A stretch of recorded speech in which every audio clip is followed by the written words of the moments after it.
I want to record. Let's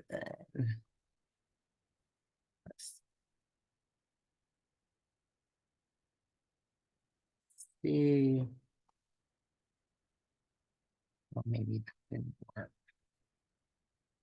And we have a recording process. Welcome everyone. So I'll start first for folks who do not know us, because I know it's a lot of folks who are trickling in the room and may not know me. I am Aisha Butler, one of the co-founders and CEO of the Resident Association of Greater Englewood, and will be probably the lead facilitator tonight. And I'm going to popcorn it to our staff really quickly so you can know who's in the chat and who you're talking to.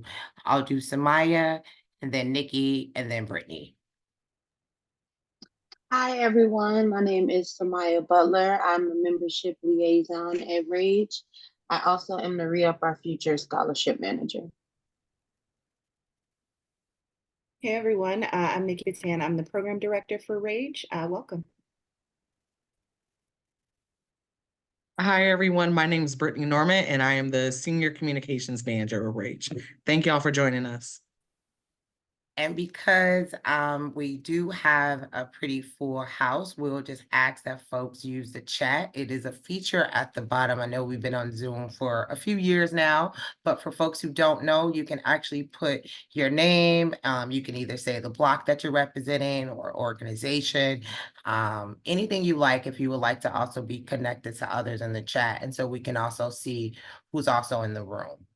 And then we always just want to know, even before we get started, I think this might work. I'm gonna try it. Okay. Who's here? Is this the first time? We do village meetings every third Tuesday of the month, either in person or via Zoom. Is this your first time at the meeting? Are you able to see a poll? Just give me a thumbs up if a poll is there. Yes, no, thumbs up, okay. Yes. Just see who's the first time. And then you might have a second question of, how are you connected to Englewood? Do you currently live in the community? Do you work? Do you used to live there? Or do you have no connection and you're trying to get connected as the option? So you can do 2 of those questions, 2 seconds. That would be most helpful. And then that kind of helps us know who's here, who's joining us. Shout out to our members who are here. So for me, this is of course not my first time, and I currently live in Englewood. So we have about, let's see, were you able to, let's see if we could get to, I'm gonna end the poll and see, do I have any results? I don't see any results on my end. Do you guys see any results on your end? Let's see. Yeah.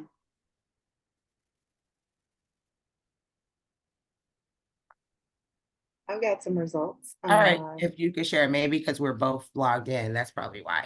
Yeah. Yeah, for sure. It looks like about 60%, 62% of the folks here said it is not their first time at a R.A.G.E. meeting. 38% said it's yes. How are you connected to Englewood? 42% currently live in Englewood. We'd love to hear that. 23% work in Englewood. I'm part of that number. 4% used to live in Englewood, and 31% said they have no connection, and that's why they're here. So welcome, y'all. Find a connection. Well, welcome to, thank you for sharing that. If you wanted to share the results, I don't know, Nikki, we're all logged into our same Zoom account, so we don't know who has it, but if you're able to share, we can put it on the screen so they don't think that you're making those numbers up. Those are good numbers. Well, welcome. We do have a lot to cover. We definitely want to first stop and acknowledge, for one, all the women that are a part of R.A.G.E., all the women that are on the call, all the women that have been just so supportive of our movement, who are doing phenomenal things in your life, your personal life, professional life. Happy Women's History Month to you. You are probably making history as we speak. And so we just want to make sure we shout that out.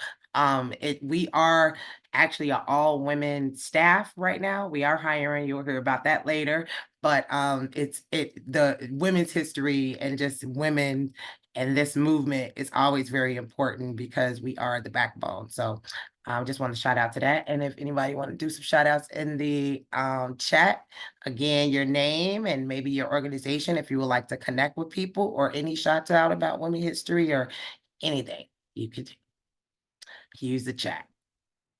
All right. So as we kind of did right now, we did some welcome, some introductions. I'm hoping there's some introductions within the chat. I'm going to make sure I look to be sure. Let's look. Okay. Sonia, Rage Ambassador, Randy, I see. There you go. Josephine Robinson. Thank you guys. For folks who've never been to a Rage meeting, we always try to ground our meetings with a little background about us. You know, everybody still don't know Rage. So we like to share our overview about us. And then because we did not have our January meeting, we're going to do some quick highlights, or at least try to, for 2023. We have some phenomenal guest speakers, Christopher Brown from Neighborscapes, and then also Fabiola from IDA, the Illinois Housing Development Authority. And then we'll talk a little bit about our program, the Re-Up, give some of those things that are in action, some closing remarks, and then we'll hear from the village. Any announcements, anything you want to share, we would love to hear it. And hopefully we can get through this. And about, we had 2 hours on the schedule. If we finish before 2 hours, cool. If you have to check out before then, we understand. But if you need to reach us after this or have any questions, our information is right here. Join rage@gmail.com. That's the team's email. Everybody seems to get that. Our staff, they can also put their emails if they like, as contact information in the chat. We're on social media. We're trying to keep up, trying to go as far as we could go. Probably always be evolving, but right now you can catch us on Twitter. I didn't get a chance to go live. I'll figure it out later, but or Instagram or our website as well. And hopefully, folks are hearing me okay too. So I just want to make sure my sound is good. Perfect. So we all know today is election day. People probably just got in from the polls, or probably going out beforehand. And I just wanted a quick poll. I know we've been doing a couple of polls of how your experience was in 2024. Some folks are in different places where their polling places are different. It's a different vibe going on. It's some referendums on the ballot. Just in the chat, or if you wanted to go off mute, just rank your experience today. Was it horrible and you're never going back to the polls again? Or was it a fantastic experience? You know, and this could be early voting, or, you know, whatever you decided to do and voted. And I'm assuming, I know that folks here voted, right? I mean, can I get a hand up or a clap or some reactions in Zoom? Yes. Okay, cool. One of our guest speakers, his hand is up. Yes, Chris I see your from hand up. Neighborscapes. Go Yeah. ahead, Chris. Hey y'all. Again, my name is Chris. I go by Thought Poet. I'm a photographer, but I'm also program coordinator with Neighborscapes. My experience was actually a 5. I live on 57th and Ada, so my voting poll is right down the street in the elementary school. So they were the school was extremely on top of like letting it be known that there were people in the school also to vote, while also like, you know, doing their school duties. So I got to hear the Pledge of Allegiance from one of the children, which kind of put me in Nice. memory lane because I used to do that when I was a kid too. So I got to vote electronically. This is my first time doing that. I didn't Okay. thought that was gonna be like kind of complicated, but the volunteers were great. Shout out to Black women. They were making sure that teaching the It was at the polls today. yeah. It So was. like, and I think I got in there and out like in under 10 minutes. So no, I had a pretty good experience with that. So Yes. Thank you. Thank you for sharing. Good. Okay. Just want to know, we always are curious to know, especially with our polling places, our precincts, you know, how people experiences are. I think when folks who know a little bit about our history, we used to do candidate forums. We always do things that were, you know, getting people educated about the votes. I know it was very low turnout. I did notice that too, Angela. I know I was at my polling place, the Attorney General was there and doing some checks, and they thought my signature didn't add up, and so they were on it. So mine was, I would say, about a 3. Thank you all if you put it in the chat. Anyone else want to just get off mute and share anything? I'm open to Anyone else? Thank you for sharing too, Chris. All right, cool. Thank you. I appreciate that. So a little brief overview, and I would just probably, lean on our team as well to jump in, and probably any of our members. I think some of our members can probably speak about our work just as much as we could, but we really pretty much are a neighborhood association. We were founded in 2010. Our mission, and always been our mission, is to create tangible solutions, mobilize residents and resources to restore our community. And just plainly, for a lot of folks, just residents in the community who wants to see change and figure out how do we do that together. But it takes some time. And our philosophy that you will always see throughout everything is connect, build, and then we take action. A lot of folks want us to immediately take action, but we like to assess situations, connect first, build relationships, and then maybe go in for the kill. Not literally, but take action. And then, as I said, we were founded in 2010, very, very grassroots, led by residents, guided by residents. They're probably always in every single move that we make, decisions that we do, and just always looking at the folks in Englewood who have these negative perceptions about the people being such great assets to this community, and people are so sleep on the remarkable talents that live here, and R.A.G.E couldn't have been built without like the remarkable talents of the residents that are in this community. So, and that continues to go every time we have our membership orientation, our new event, we meet more and more. So it's always this evolving just kind of flow of just talent throughout the Englewood community who want to really restore the community. Again, as I said, connect, build, take action is our motto. So of course we have connected with the members in the greater Englewood area. Those are our primary members. And then also we have members throughout, and I think I showed the map last time, but we also open it up to folks who are not residents as well. We have people who work here, people go to church here, people who, have been connected here, grandma's still here. They're welcome to join R.A.G.E just the same. And we actually have members all over the world, if you didn't know. And this is a true map of our data, of our member data. And I think we had a member in Asia just recently as well, who was getting emails. And so, and then how we show up in Illinois, we're all over Illinois, mainly in Chicago, of course, but we got a couple of folks out in the burbs. And as our members continue, which we'll give some stats on, these dots will continue to increase, which has been remarkable to see over the years. And this is how we kind of show up in Greater Englewood, which is our primary base. If folks who do not know, Englewood starts at the north on 55th and Garfield. It starts on the east at the Dear Ryan. It goes to 74th Street, and then it goes over to Hamilton. Now, some people will argue that it goes to Western. I'm not going to say anything about that if you feel that way, but technically this actual Greater Englewood, these are the boundaries. Any questions or anything in the chat that I may have missed? And if you're not a member and it's your first time, and even the 5 minutes after you've heard us talk today, you want to join, you can always join online as an associate member, executive, or an affiliate. And our dues is still the same that it was in 2010, which is $25 a year.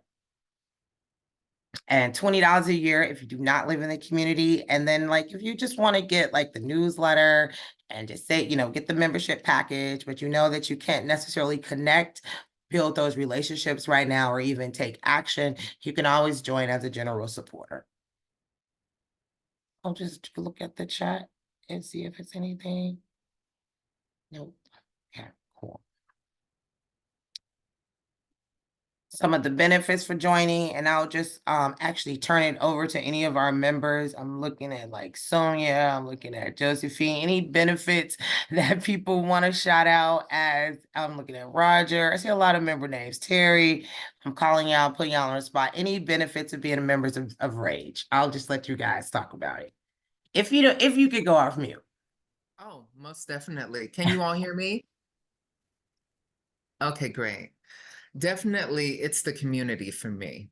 the sense of community, the partnerships, just how R.A.G.E is building the future with re-up, the future, and going into schools like Mays.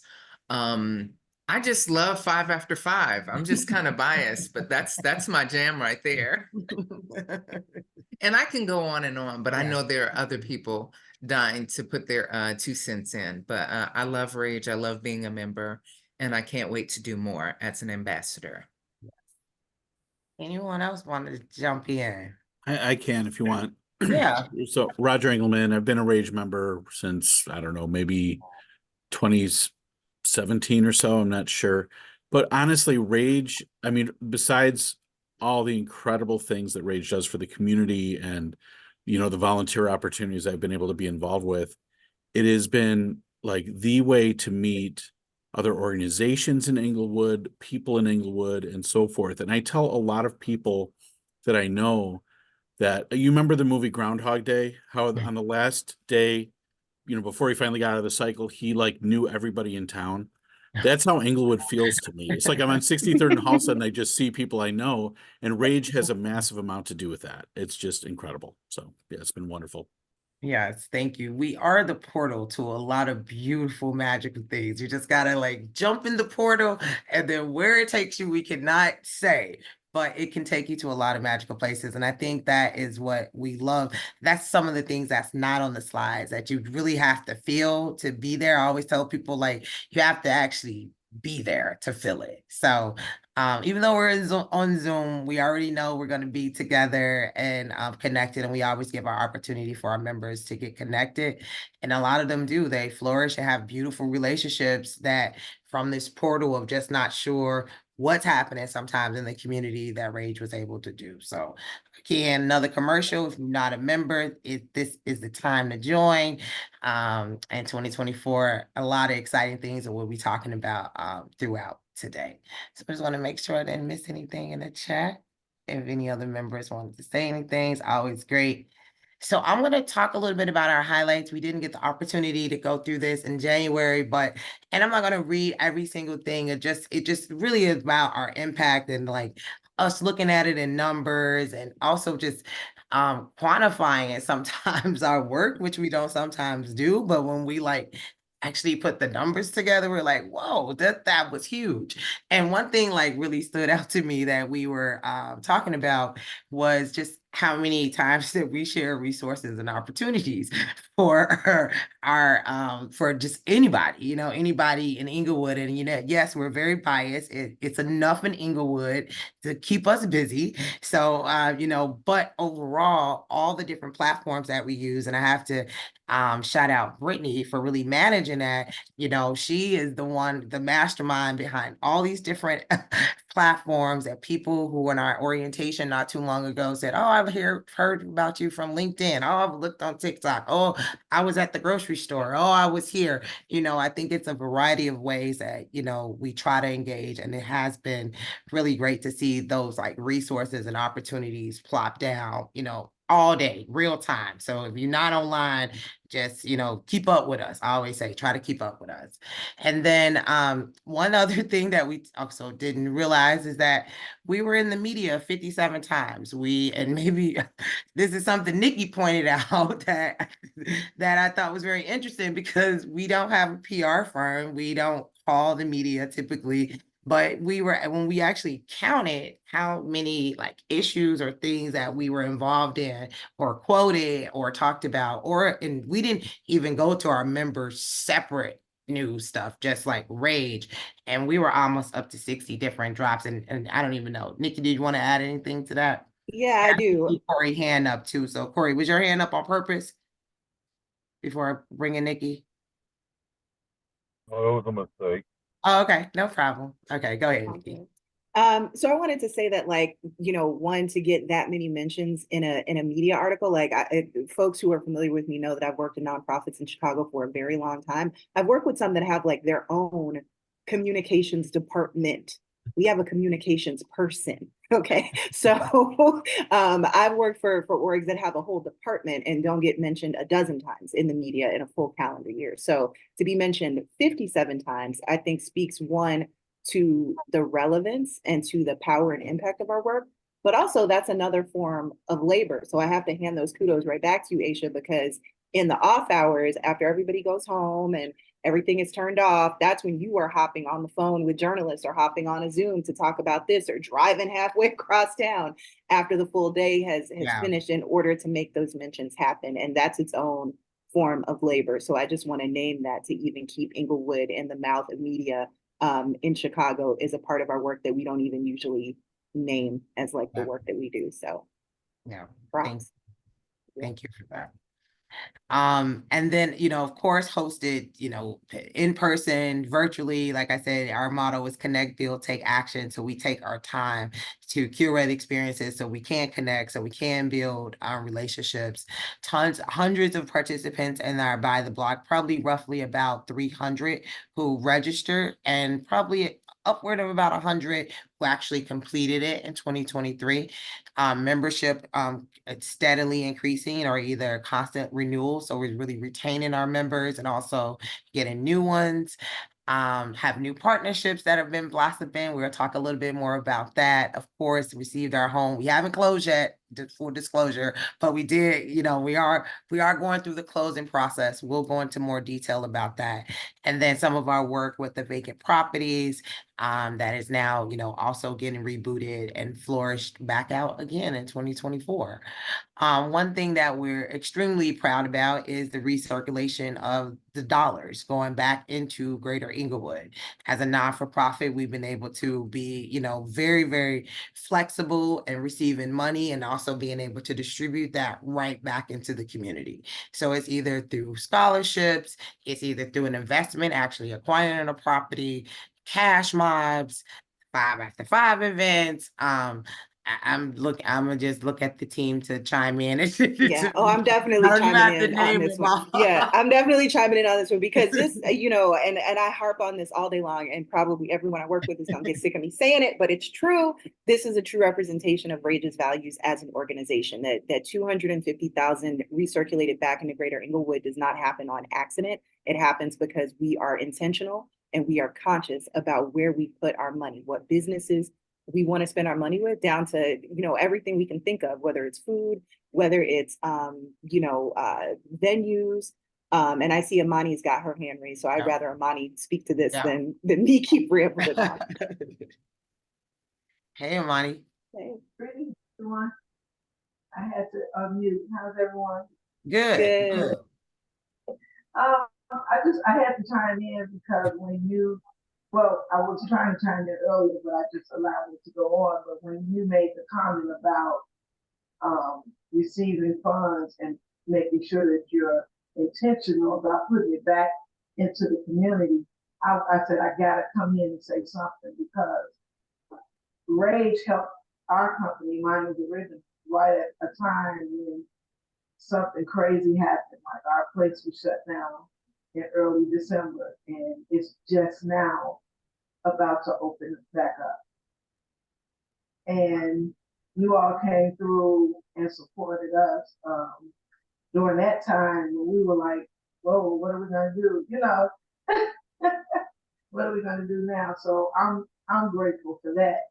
I just wanted to just chime in on that and just showing that, because you all didn't have to do that for businesses. And I see it all the time. People go to other businesses everywhere, downtown, wherever. But you all are very intentional on making sure that the people in Englewood will benefit as well as others. Right? Thank you. Thank you. Oh, go. I'm sorry. I didn't know if you was done. I'm sorry. Go ahead if you. I just wanted to say thank you and just kind of let people know that, R.A.G.E is that organization.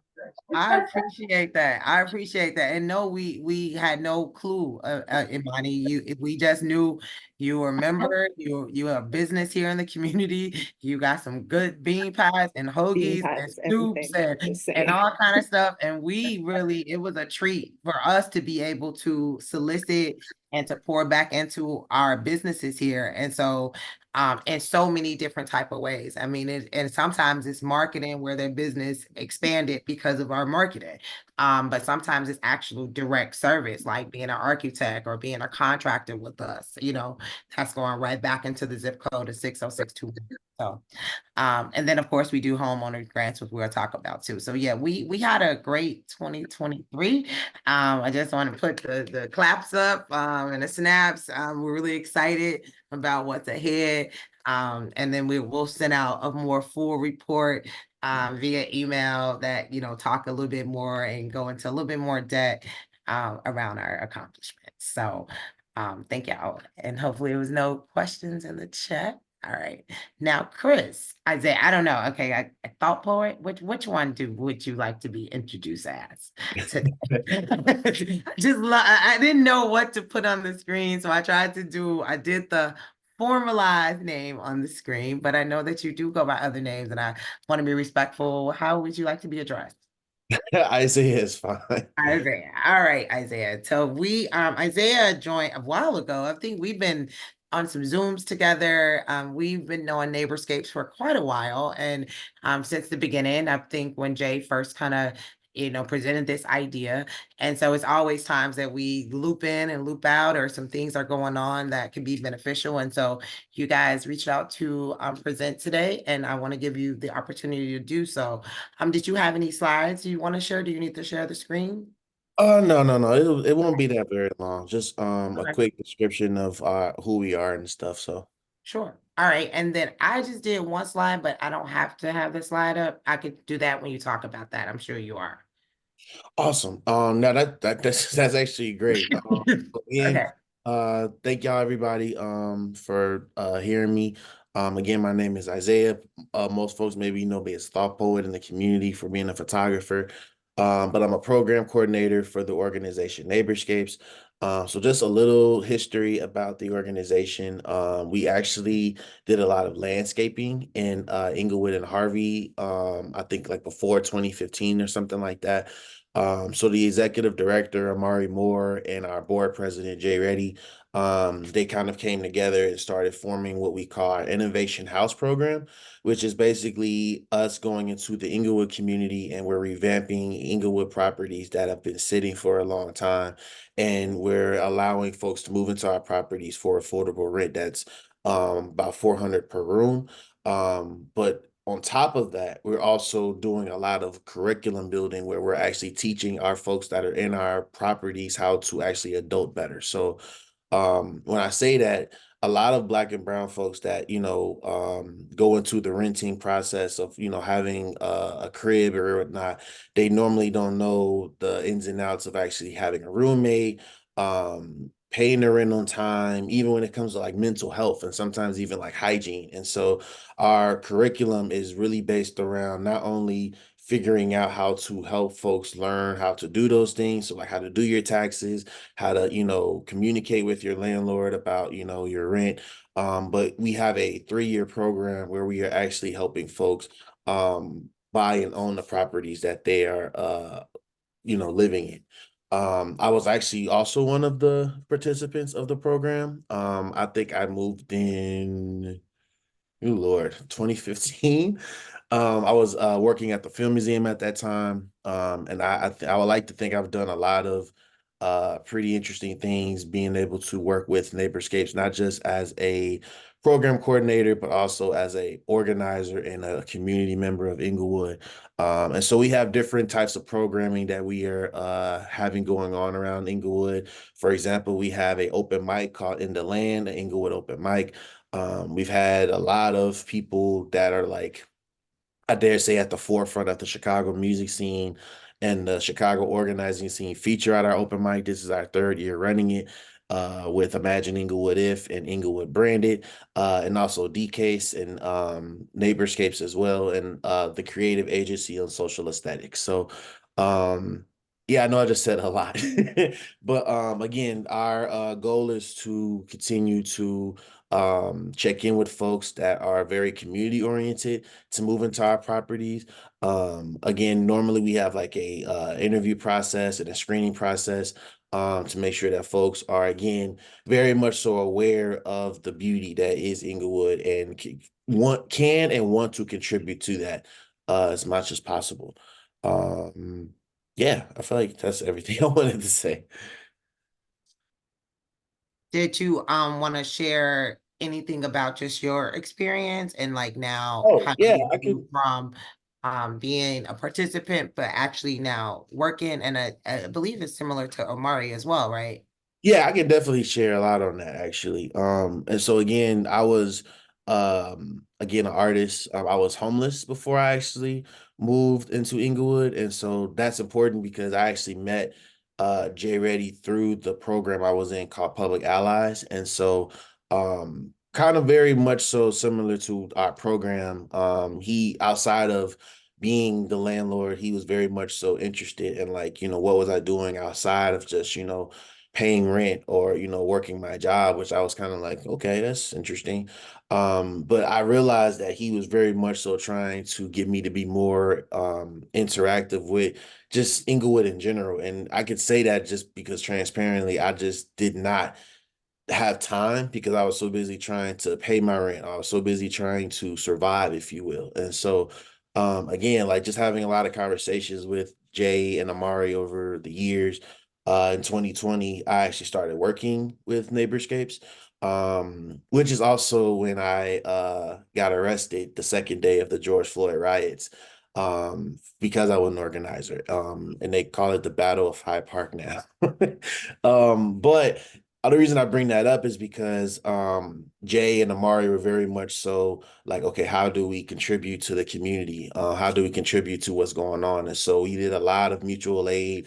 We did a lot of fundraising in 20 really from 2020 to 2023 as far as like building with not just Inglewood, but with a lot of organizers in the city. And again, that was really because again, my team knew that I was also an organizer as well as being a program coordinator. And so, again, with Amari's story, I don't know if he's on this call, but he was also, me and him were actually roommates before we actually started being program coordinator and executive director. Um, and we use our experiences to really build out the curriculum for Neighborscapes. Because again, we're not like we very much so understand what Rage has been doing with the RIA program and by the block. And so our goal has been really trying to find people that are interested. And not only are they interested in the Inglewood community, but they actually want to add to it because they understand that this is like what Rage is doing is the new wave that's taking place in Chicago. So that is really a mentality, you know what I mean? So like how people for years have said like, Inglewood is this and Chicago is that on a more negative tone. It's like, well, in the last 3 years, there's been miraculous things happening. We just had KRS-One at 63rd Ashland just last year, 2 times in a row. So it's like, you know, they take that as you will, but our goal has been to really continue bringing more of that essence into the people that come into our properties, and yeah, really just document what that looks like. So yeah. Yeah, thank you. Thank you for that. And you sounded so poetic when you just said that too, about the KRS-One and the miraculous things that are happening here. I saw a couple of questions in the chat. Someone asked, are these considered co-living spaces? But I think you might have answered that. That would be a yes, correct? Yes, and so I'm glad someone brought that up because we actually have been very hard at work on figuring out what does that look like moving forward with our properties that we're inquiring on. Just because we understand that everybody doesn't want a roommate. Again, I've lived in the program since 2015 and I've had roommates pretty much the entire time up until last year. And so again, our goal is to make sure as we get more properties, we are creating situations where maybe it's one person that has a floor, or maybe it's two people that are living in a unit or something like that. But our situation right now is normally 2 to 3 people a floor. And again, like we also do like a screening where we have conversations with the roommates if there are already people living in the property, so folks can get more acquainted with folks.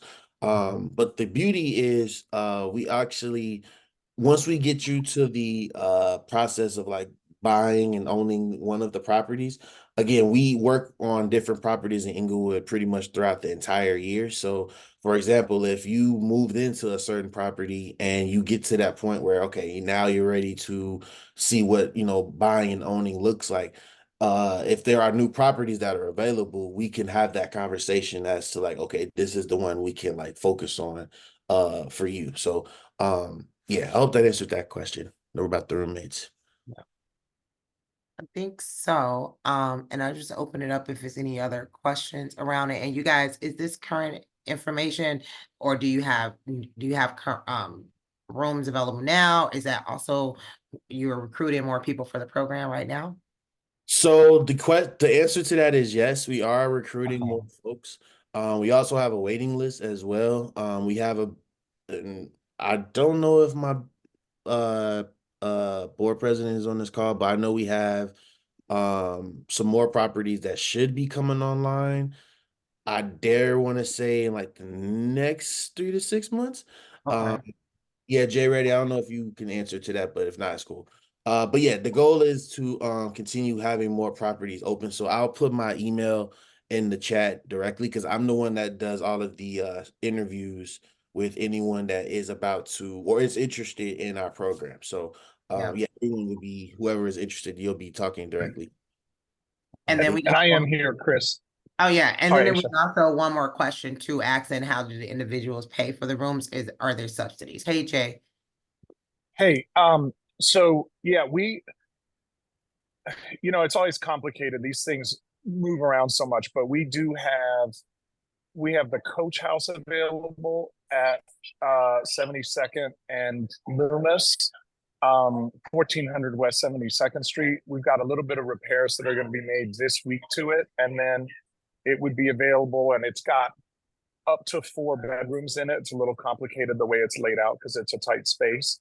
And then we have a property being finished at 1400 or at 1447 West Marquette, which is about a block west of the park, and about a block east of Ashland. And that should be done closer than in the next 3 to 6 months, like in the next 3 to 6 weeks, we think. That's and then there's one more that's even closer, but that's in Harvey. So we have a house in Harvey with 4 room units that should be finished. Well, we have a final inspection on Wednesday, and we're hoping that that will give us the green light to turn on the electricity and call it done. So we have a lot of residential opportunities coming online. Like amongst all of that, that's like 10 to 12 bedrooms. And so we'll be doing a lot of work in the near future. Thank you.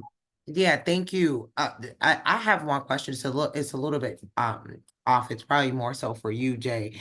Have you guys been approached at all around the migrant crisis? Have they tried to look at this model as potentially ways to house migrants at all, or you've kind of have your model kind of sticking this this way? Tell me how that might be showing up in the work at all, if it is. It has come up. One of our property managers brought it up for us, but said that they were only guaranteeing like 3 months rent. And I just like, we can't do that. Like we are running on a tight budget, and it just I don't know how the situation can work and make money. And so for the time being, we're focused on generally existing residents. And that sort of thing. And I should take that as an opportunity to answer the subsidy question too, which is we accept any form of subsidy that someone can bring. And we love when an organization can co-sponsor someone. So like we're talking to the Urban League right now. They have a program for young men where they may be able to sponsor a couple months of the person's rent out of the first 6. And we have another organizational partner that subsidizes the rent of their person. So we're always looking for those opportunities, looking for co-signers, because a lot of the people, as Chris mentioned, are young and in one of their first independent living situations. And, you lose a job, life changes, and it can get really hard. We were participants in the R.A.G.E grant that Centers for New Horizons did through with the SHIFT program, which was a job readiness and workforce development program. And our role in that was to help house the people who were participants in the program.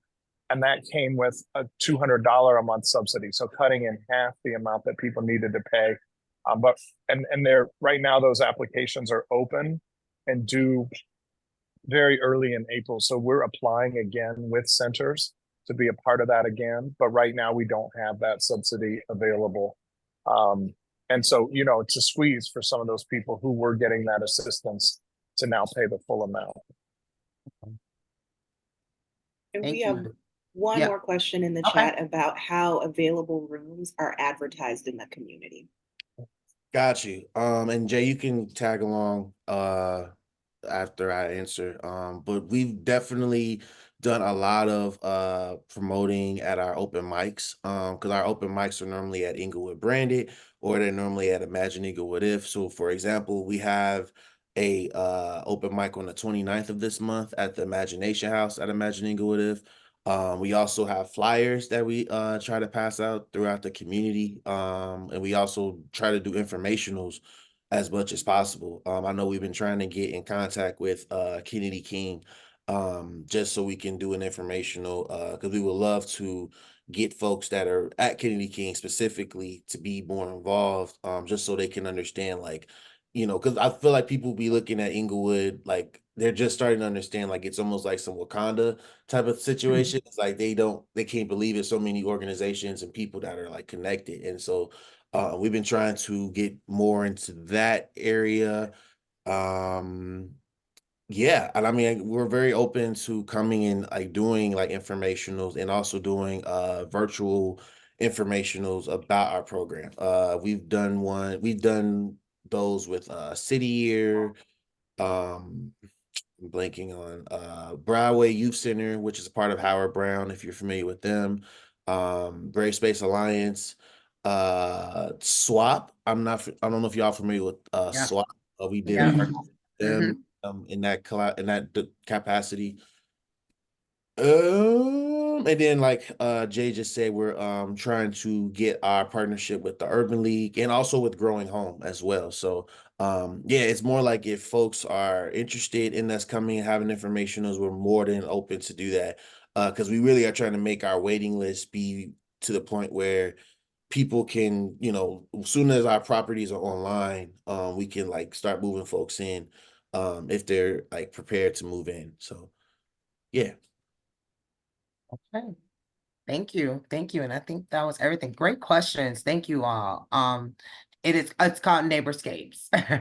Somebody asked what you just got in. And we always send out the information and the recordings as well. So we'll send that back out to anybody who's registered.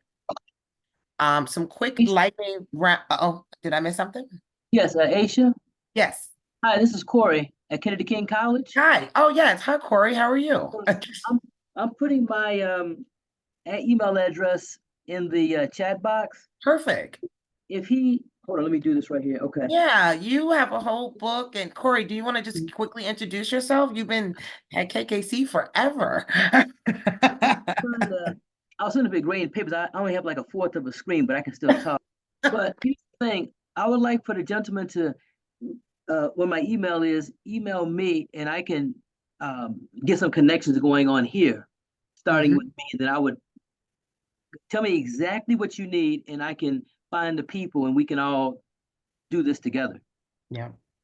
And the book is called Expressions from Englewood. Yes. I think I have a copy here. Yes, I met Corey. It had to be over a decade ago, right, Corey? The new one is due.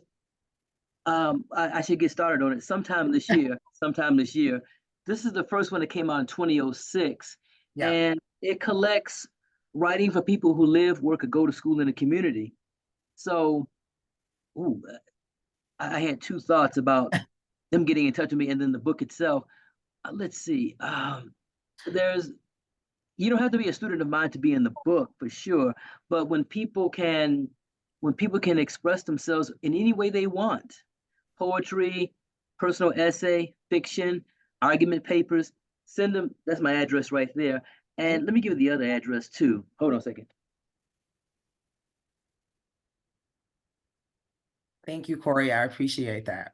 Okay, that's the other one. And Yahoo with 2 O's, sorry. Well, the idea is okay. We see the people with Yahoo still. It's all right. But the idea is to expose the people expose your work because Lord knows what the media like to talk about with our community, Right. but we who live, work, or go to school here know that that exists just like it is in the rest of the world, but there's also a lot of goodness here as well. That's right. That's right. Thank you, Corey. I appreciate you. Good to see you too. I'm glad you was able to jump on. Thanks. Really quickly, I think if you're on our list, member or following us anywhere, we just posted a recent job listing for a community strategist. This is a full-time role here at R.A.G.E that we hope to have secure in hopefully by the second quarter. We're open to answer or ask any questions about it, or I don't know if Nikki, you want to talk anything about it, or it's Yeah. just a quick lightning round update. Yeah, no, we'll keep it super quick. I will Yep. drop my email address in the chat again, just in case folks might have any extended, questions about it. But really what we're looking for is somebody who can really show up. And yeah, thank you, Faith. Good to know. Faith applied. She dropped that in the chat. That's what's up. Really this role is the person who's going to represent R.A.G.E in a lot of our community spaces. I mean, you will often find several of us. What's up, Sonia? We saw you applied too. That's what's up. You'll see several of us usually at community meetings or out and about, but there's a lot that goes on in Englewood, a lot of spaces where people are having really important and vital discussions. And as much as we want, I see you, Christopher, stop posting in the job. As much as we want to be in every single space and part of every single conversation, that can be difficult for us to do. So we really wanted to create a role where this is somebody's like true jam. This is their bread and butter. They love to talk to people, connect with people. They love to hear about what folks have to offer. They love to offer what we have to offer. And they have no qualms about connecting with people and also seeing. So this is why strategist is in the name, seeing where the possible collaborations and connections can flourish, and then helping to cultivate that. So if you're into that, if that's what you're about, please, please, please check out our job listing and apply. Yes, and for anyone who follows me on anything, LinkedIn or whatever, in my bio is community strategist, because in order to do this work, it takes a lot of strategy. It's not just jumping in, and some people say, are you an organizer? It takes some organizing skills. It takes some advocacy skills. It takes some technical skills to be a strategist, to really like I always say about Englewood, it's like our own little downtown. So it's a lot of moving parts, and even dealing with the city and everyone else, that we just want somebody to be able to strategize and just know how to show up in those spaces and how to connect, build, and hopefully take action together, which is all we're looking for. So definitely apply. We have a lot of candidates. We will say we actually had to pause the ad on Indeed to give us time to truly look through resumes. We got a lot of candidates. I won't go into but just for folks who don't know R.A.G.E and some of our programs at a glance, because we'll give some lightning rounds around some of these things. Of course, membership is how R.A.G.E even got started. We started out as a membership association. So we're always doing members only meetings or do ambassadors or anything that is related to the members. And so it's a full-on program with Samaya at the RAM as our membership liaison. But of course, we can't forget about our young people. So R.A.G.E and in true R.A.G.E fashion, we're always thinking about ways to develop our young people, get them more civically involved, let them also understand the culture and changing their mindset about their communities. And so we do that through Re-Up Our Future, through scholarships, and also programming at local schools or on the block. Sometimes it's programming on the block with our young people. Community engagement, which we talked about earlier, just always trying to find ways to engage more people who are not a part of organizations, who are just living on the block and just want to get the resources, understand what's happening. Also sometimes want to get involved but not sure where to start. And then of course our Re-Up program, which is the R.A.G.E Economic Upliftment Program, that covers a lot of our real estate work, some of our home ownership work, workforce development. And then of course we have a whole bunch of special projects that we're also a part of as well, and also leading our commercial development at 59th and Racine, our residential development, starting off with the home that we're getting from the land bank, and then kind of our cooperative development, which is a collaboration with 4 other groups through the Go Green Development Group. And so we are busy. We're small. It's full-time staff, but believe me, we are managing these and so much more, I think just on a day-to-day basis. And I'll turn it over to Samaya to give us some membership updates. All right, so membership updates. So first, I believe you can go to the next slide, Aisha. All right, so we are always looking at our membership to see how it's growing. So for the first quarter of 2024, we have had 57 new and renewing members. Of that 57 number, 61% of those members are executive members, so they do live in Englewood. We are always trying to build our membership in Englewood. That is so important to us. And then of those members, 49% chose to renew their membership annually. And this is also important to see just how dedicated you are as a member. If you usually just put, a one-time payment, it's more telling if you renew it annually. So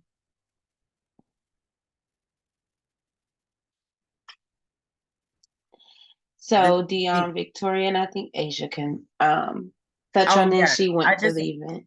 Yes, and I just want to just shout out, I don't know if she's on the call or not, but one of our members recently for Black History Month won $10,000 from Department of Cultural Affairs of DCASE for her art and healing organization called the Heal Academy. If you are not familiar with some of the work that Victoria does, definitely look her up. I did not put that link in, but if we have that link to the Healing Academy, please share it. She was honored at one of the Black History Months, and I just want to do a shout out for her. She also is very active with our RE-UP working group as well, and help with our last vow at the 5. So congrats to Dion. Is she on the call? I didn't see her. No, I don't see her. All right, Samaya. Yes, so our new member orientation. So we just had a new member orientation. Orientation is really for members to get more information about our programs, including the re-up, our scholarship membership, and just seeing different opportunities to engage with each other. And so we just had one, I think about 2 weeks ago. So we are having one for the second quarter. So if you do join because of this call, we do recommend that you attend one of the orientations after. So if you are a member, though, we can drop the link to where to register for this orientation. So that will be May 2nd. It's a Thursday, and it will be via Zoom. And then again, to just reiterate, join R.A.G.E. And even if you don't want to join today, just take a look at our website, read more about us, and just see if R.A.G.E. is the organization for you. I believe so, though. Well, already you see the connection through the chat just from being at a R.A.G.E. meeting. Neighborscapes and KKC sound like they have a chat. Gonna have a together. And I don't know, Nikki, Samaya, we could probably all chime in about the Re-Up Our Future, but Samaya, you want to start with this one? Yes, so I also manage our Re-Up Our Future program as well. So last year we partnered with Benjamin E. Mays Elementary School to start the Re-Up Our Future education series. This series helps students to get an in-depth explanation and understanding of what entrepreneurship truly means, and also connecting students with entrepreneurs in Englewood. So we've had multiple members and Englewood business owners to come visit and talk to the students. We're working with 8th graders. So it's been a very good experience. This is our last week, and then we'll have a field trip after they come back from spring break where we'll be visiting Black-owned businesses in Englewood. So that's also exciting. Nikki, did you want to add it? Oh yeah, I definitely do. So here's the thing. I've worked with a lot of 8th graders. They are one of the most challenging groups of students to work with. It's not anything personal. It's just where they're at in development. 8th graders are like toddlers. Like their whole point is to challenge authority. So every rip, they're going to like push back. With us though, they've been pretty cool. And part of the reason is that we've been doing some really interesting activities with them. And one that I just want to lift up, because I think none of us will ever forget this, is when we handed them blank storefronts and we said, build your own block. What do you want to see on your block in Englewood? And I'm not surprised at all by their creativity at all, but their enthusiasm is the thing that knocked me back, because they were so excited. And by the time we were done, we literally had full blocks of stores and services and all kinds of things that they want to see on their blocks in Englewood. And lo and behold, you got a group of 12, 13-year-olds who have now turned into city planners. And it's a really cool thing to be a part of. It was really awesome to see. Yeah, we have a field trip. We're gonna take them over to and we've had nothing but Black entrepreneurs come. Some of our members, some of them might be on the calls. Tanya Lee was there last week. We had Tacoma Suites where we had our holiday party. Corey from Englewood, Brandon. It is a Brittany was there. It has just been absolutely phenomenal. And we're excited about it. It was a partnership that we started last year, and we hope to continue, and looking forward to kind of a spring break and then our field trip with these young people. And yeah, they've been tough, but I think with Samaya facilitating and all of us kind of being there, they've been I'm extremely excited about R.A.G.E, and also have been told that nothing is happening in the community or have the wrong perception. So to see us kind of show up, and now we see them on the blocks, we see them walking to school, they're like, oh, they are really here in the community, has been just a really, really great partnership. So more to come. Yes. Oh. So on top of our Re-Up Our Future series, we started our Re-Up Our Future scholarship program in 2021. It's grown so much since we started it in 2021. We actually had 16 scholars last year, totaling $20,000 given to the scholars. And then they also each got their own personalized scholar bins. So it's just amazing to see the growth every year, and more information will come about the scholarship, but they will open on May 1st. Yeah. And we are considering, well, actually, I would say like people associated with R.A.G.E and R.A.G.E members, that's a new question on the application. It doesn't make you automatically get the scholarship, but it definitely adds points to your application. All right, Rebuilding Day. And I think one of our members, Randy, is on here, and I'm going to have him come in. We're excited to partner with Rebuilding together. Is he still here? Let me see. Is Randy still, you still see him? I'm here. Oh, yeah, Can you you hear- are here. There you go. Can you hear Hey. me? Yes, I'll hear you Okay. fine. Good, I didn't good. get a chance to write back, but I knew this was already on our agenda. Totally. So last year we had the opportunity to connect with Rebuilding together to do National Rebuilding Day. We had a beautiful time, even though it was raining.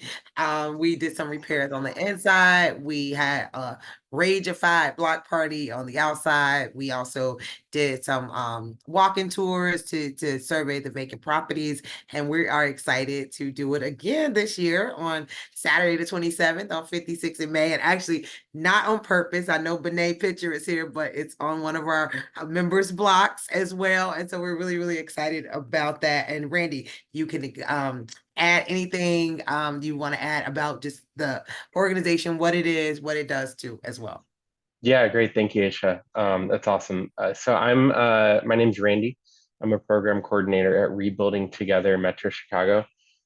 We are a nonprofit that's been working in Chicago for 32 years now, doing a variety of no-cost home repair programs across the city. And we've been working in Englewood specifically, I think for the past 4 or 5 years, since I think around 2019, 2020.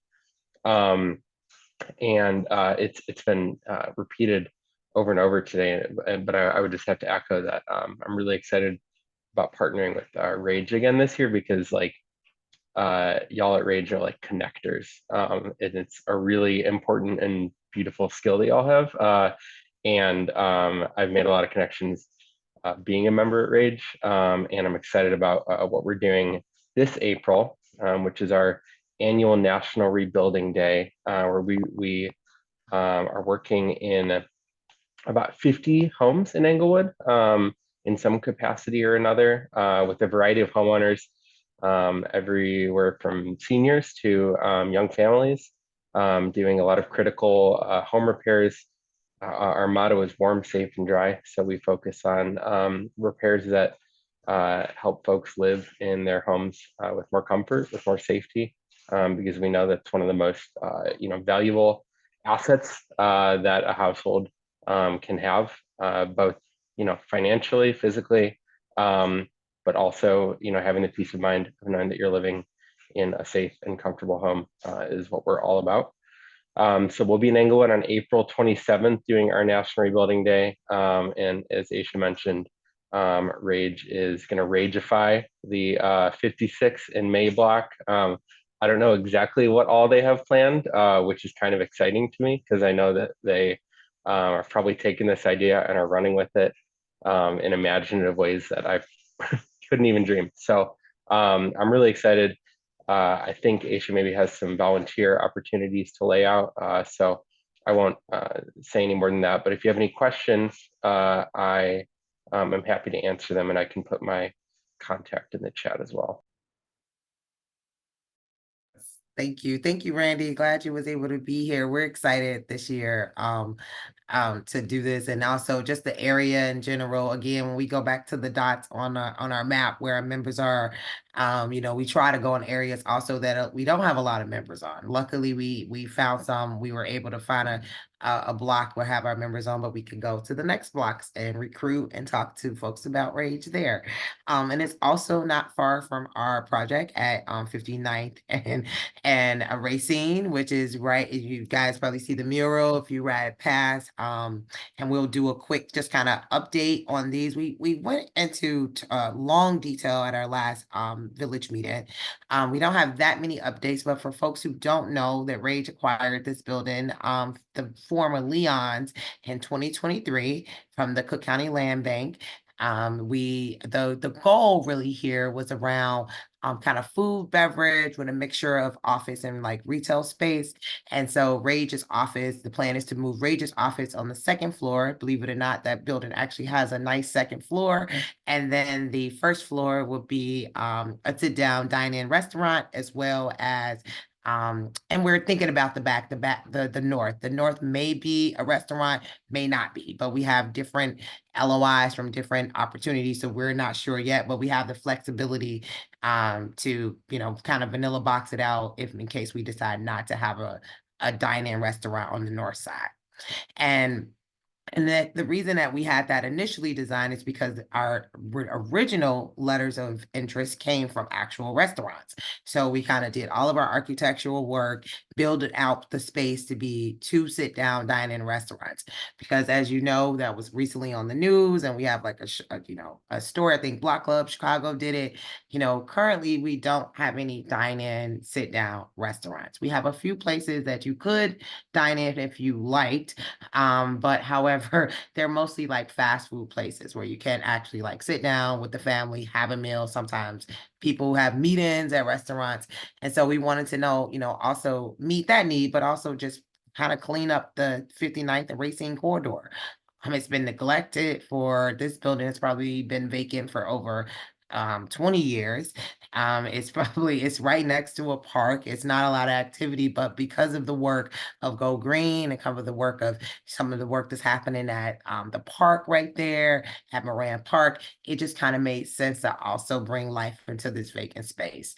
So we are doing some recruitment and marketing strategies. We restructured that for 2024.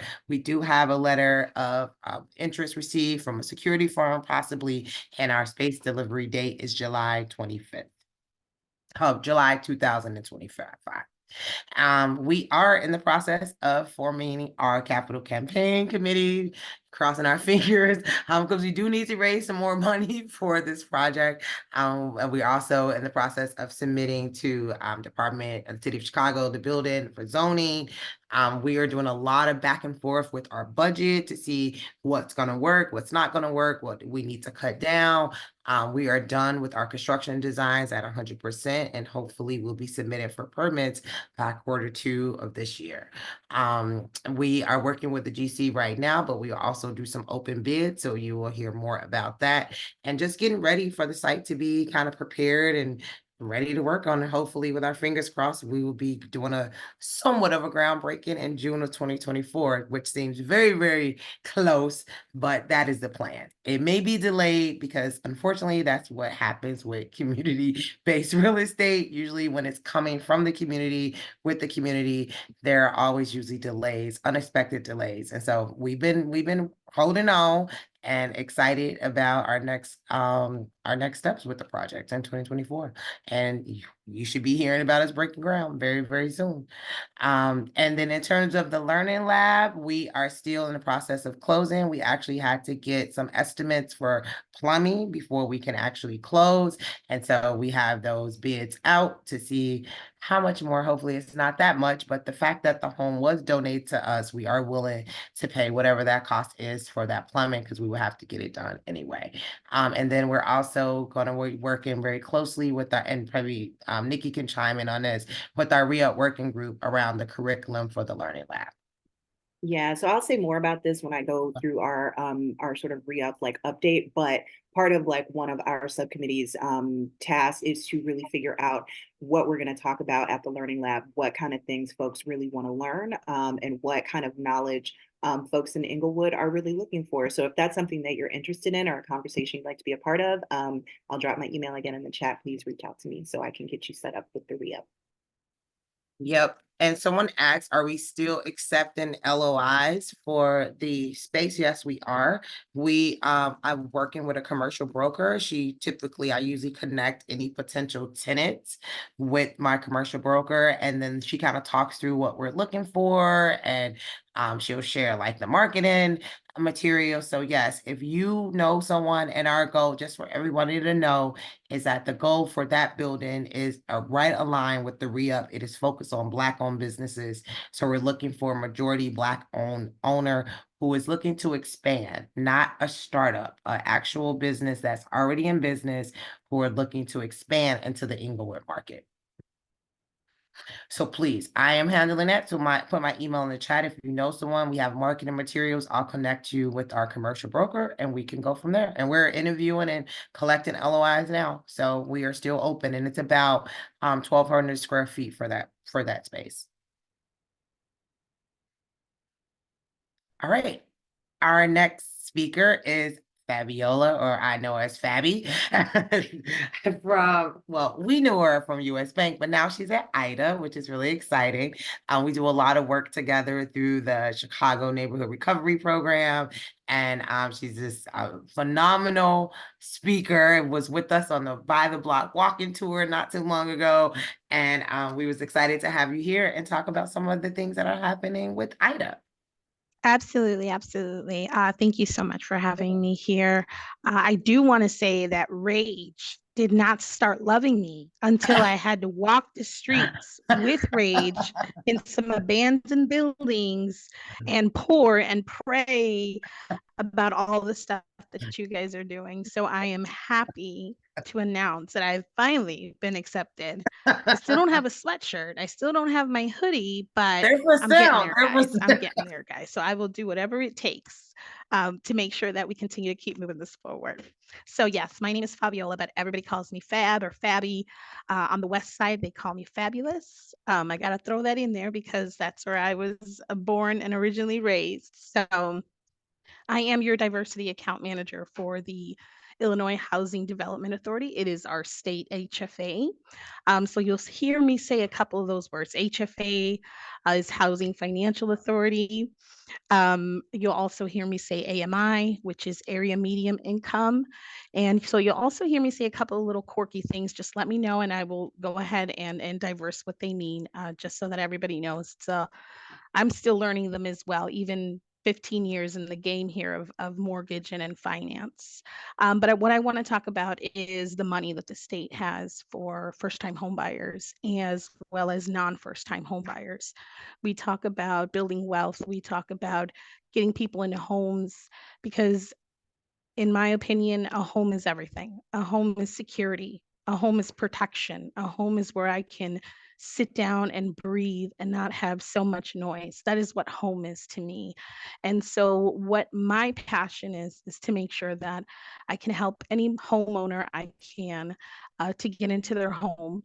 And I link myself and I partner myself with organizations and state agencies that have that same passion with them. So in this case, I am at IDA. I was at US Bank for 10 years. I was the community development manager. I had 10 loan officers, and I did not hire anybody unless they were working in BIPOC communities. What a BIPOC community is a Black, Indigenous, and people of color community. I did not hire anybody that didn't speak two languages because I need to make sure that anybody that worked with me was able to be able to work in the community and speak to the community and walk in that community. I did that for 10 years, and IDA picked me up. And so I'm at IDA here, and I am excited to share what IDA has to offer when it comes to first-time homebuyers. Now, we have 3 down payment programs, and what this means is this is anyone that can take advantage of these programs if they're purchasing a home, a residential home, as well as up to 2-unit homes. So we were just talking about the Neighborscapes with R.A.G.E. On how they're kind of preparing folks to get them used to paying and then hopefully making the bigger step on purchasing a home. So these are programs are for everyone. As long as you have a 640 credit score, as long as you are going to be living in that home, that's going to be your primary home address, and as long as you don't make $150,000 a year. So those are pretty 3 easy rules on being able to tap into this money that's out here. Now, our first program is our IDA Access Forgivable. It's $6,000 that you can tap into as long as you're living in the home for at least 10 years, which, based on research, that is what the initial first time home buyer is doing. They're living in their home for at least 7 to 10 years before they sell it, get the equity out for it, and then getting another one. Our second program is the IDA Access Deferred. That's up to $7,500.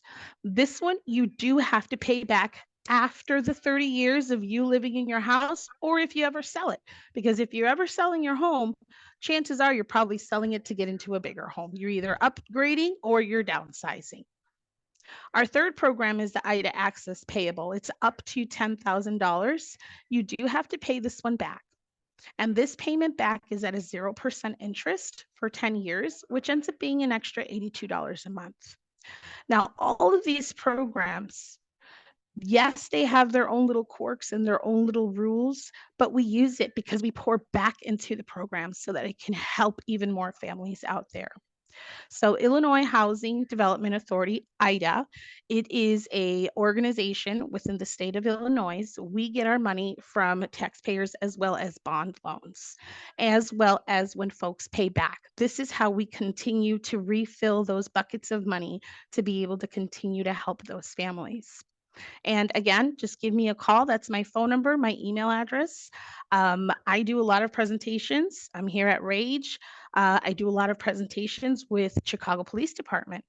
Needless to say, there are a lot of Chicago police departments that are pouring and buying, purchasing back into their own neighborhoods so that they can rent out those units as well, something that R.A.G.E. is doing. So there is a lot of stuff going on in the city of Chicago.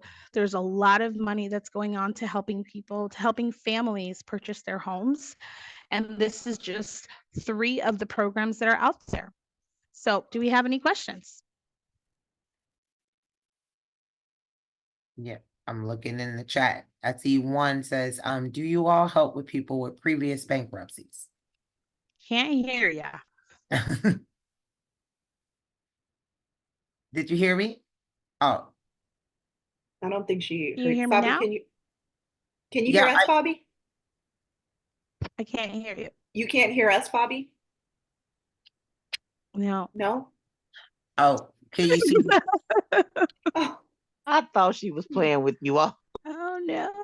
Oh. No, I think she's okay. Wait, hold on, Fabi. Let's see, can she see the chat? I can't hear.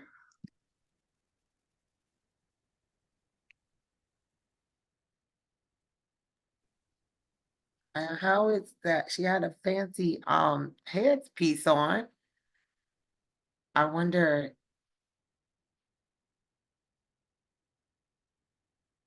Oh, I don't know if we could put it on caption or not. I don't know what happened that she couldn't hear us. You want to put her in the waiting room maybe and then bring her back? Yeah, we could try to do that. Yeah. See. Now I don't know how to put them back. She should be coming back now. Yeah, Okay. just hit admit. Fabi, can you hear us now? She Oh, had. she's muted. Yes, I can hear you now. Yes. Okay, okay. I don't know Yay! what happened. I was gonna say that fancy headset. What happened? I know, right? Yes. So Trying to be one, fancy. no problem. One person asks, do you all help with people with previous bankruptcies? So one of the things that we do, so IDA is the government agency. We use lenders and banks to push out our money. When I tell you we have a lot of it, we have a lot of money, guys. So depending on the lender or the bank that you're using to purchase your home, then that would determine on if you qualify throughout their guidelines. But I will tell you this, FHA, as long as you're out of a BK7, which is your Chapter 7 bankruptcy, as long as you are fully out of it for 2 years, you can qualify for an FHA mortgage, which in turn, as long as you have your 640 credit score, as long as you are purchasing the home for your primary residence, and as long as you don't make at least $150,000 a year, you can definitely purchase with the IDA program. And I am putting her information back on the screen again. We will also. Lost you again. Oh, is it me? Is it my sound? Can you hear me, Fabi? Did she lose us again? I lost you again. Oh no. We hear you. That's crazy. That is Well, crazy. well, we do have the, yeah, maybe, okay, no problem. We will make sure that we send the information to everyone who was on this call. Because we're a part of the Chicago Neighborhood Recovery Program as well, anything new usually coming out from IDA or any of those products, we usually get it first and share it as much as we can. I do see another question, Fabi, if you can hear us. Someone said, can you do refinances too? Do Fabi hear us? That is such a great question. And if you guys can hear me, Yeah. that is a conversation that I am starting now that I am at IDA and I am able to speak in those rooms, is making sure we have a program not only for purchasing, but also for refinancing and using our grant money, using our monies to help that family with those closing costs, because it becomes really expensive when you're doing anything when it comes to your mortgage. And so crossing fingers, I am starting to have those conversations. There's nothing out there yet. Perfect. Well, thank you, Fabi. Did I see anything else? I just want to make sure. Okay, perfect. Well, this kind of thank you so much for presenting and also sharing information. And again, you are connected to R.A.G.E. We're building with you now. So you can always get a hoodie. You can Hoodie is on deck, Fabi. Hoodie's on deck. We put it in the Perfect. and the link as well. Yes, yes. And I And I know. love all the stuff that you guys are doing. One of the things that I wanted to comment is, obviously I am trying to be a partner for R.A.G.E. and just it's refreshing that an actual neighborhood has a group to be able to come together to talk about concerns, to give ideas, and to give inspiration and hope to everyone that is involved with that group. I've never seen in my 15 years of being, 5 years of being a non-for-profit, 10 years of being in corporate banking, never another neighborhood that comes together like R.A.G.E. does. And yes, we can talk about our issues and what's going on with the neighborhood and, oh, the weather sucks. But to give hope and inspiration on a level that R.A.G.E. is doing, that moves mountains in itself. So many blessings to you guys. I am going to be all up on R.A.G.E this year. So you're going to be tired of me. And I'm just so excited, and the best is yet to come. I love it. Thank you Well, so much. shoot. Now that you said all that, Fabi, you definitely get a hoodie. Thank you. That was so kind. Thank you so much. And really quick, so Yeah. everybody on the call, if I wasn't working for the state, I would totally be applying for that strategy position. Thank you. Thank you. Oh my God. I love it. Thank you, Fabi. See, Yes. she is All right, fabulous. guys. See you guys Thank- later. Love thank you. so much. Love you too. Take care, Fabi. All right. Nikki, I'll let you take it away with the Yeah, re-up. got it. Yes, Fabulous has left the building. I'm so glad to have Fabi with us. She's awesome. All right, so I want to just do like a real quick roundup of what has been going on with the re-up, also known as the R.A.G.E Economic Upliftment Project or program, depending on what word we feel like using today. We focus on business ownership, job creation, real estate development, and home ownership in the Englewood, Chicago community. I think an important word we have to put before all of that is community led. So everything we do with the re-up is driven by our R.A.G.E community. All right, we can go to the next slide. All right, so I want to just recap what we did for our first re-up working group meeting of 2024. We actually accomplished quite a bit. Two things that we accomplished. One, we established what our two main goals are for the re-up working group meeting this year. So we can go to the next slide and I can talk about that. So we decided for 2024, our two SMART goals were to increase and sustain Black homeownership, as well as to increase visibility and support for Black entrepreneurs. The great thing about the way that this ended up happening is that our goals also ended up becoming our subcommittees. So we had a subcommittee leaders meeting a few weeks after our re-up working group meeting, and we decided that, well, at the re-up working group meeting, one of the things that we decided is that we were going to change the meeting cadence. So for folks who are familiar with the re-up, usually we meet monthly. Now we've gone to a meeting schedule that's every 2 months. And then in that 2-month period, our subcommittees will meet and sort of drill down into some of our smaller tasks. So some of those things include things like supporting National Rebuilding Day, which we already talked about. Also our Greater Englewood Black-owned business directory, which I'll talk about, and we'll have a link to that in just a second, as well as helping us figure out our curriculum for the Learning Lab. One of the partners that we're collaborating with to build that out has a really amazing, several curricula built out actually for that education. But for us, a Learning Lab doesn't make sense unless the people of Englewood get to say, hey, here's what we actually want to learn. Here's what could be beneficial to us. So it was exciting to get folks together and to sort of drill down into that work. And then another piece under the increased visibility and support for Black entrepreneurs is our 5 after 5 planning. And so I'll recap our last 5 after 5 in just a second. But what we're excited about is that we know that this is a lot of work. To re-up Englewood is no small feat whatsoever. And so we had to break it apart into goals that are SMART, measurable, action-based, relevant, and timely, goals that we can see actual concrete outcomes and tasks that will lead us there. So we're excited that we have those committees established, that we have leaders established for those subcommittees. You've heard some of those names here, and so I won't embarrass them in the larger village meeting, but if you are interested in becoming part of the re-up, our next big meeting is Wednesday, April 3rd from 5:30 to 7. We are meeting at the Gap Chicago, that is owned and operated by R.A.G.E member, as well as the leader of our community surveyors team for the Chicago Neighborhood Recovery Program, Tanya Lee. She's also part of our 5 after 5 planning committee. And so we'll talk about sort of the direction of the subcommittees and where we see the tasks, what kind of tasks we see contributing to the goals that we want to achieve. So one of those goals, increasing in visibility and support for Black entrepreneurship here in Englewood.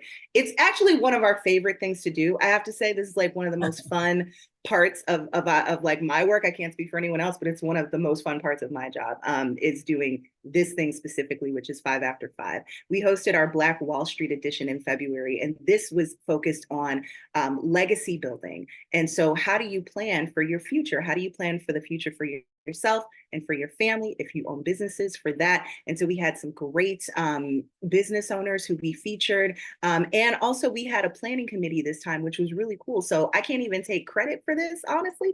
This was Dion Victoria, this was Sonia Wilson, this was Cherise Price, as well as Tanya Lee, who really came together and planned and put all the work in. And I just kind of like, it's me like in the mirror right here with the camera. That's pretty much what I did, is that I showed up and I helped take pictures. But they really crushed it for us and put together a beautiful event.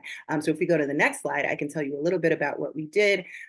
We featured Price Insurance Brokers, Omega Tax Services, House to Home, run by Terry Purdue, also a R.A.G.E member. Price Insurance Brokers is run by Cherise Price, also a R.A.G.E member.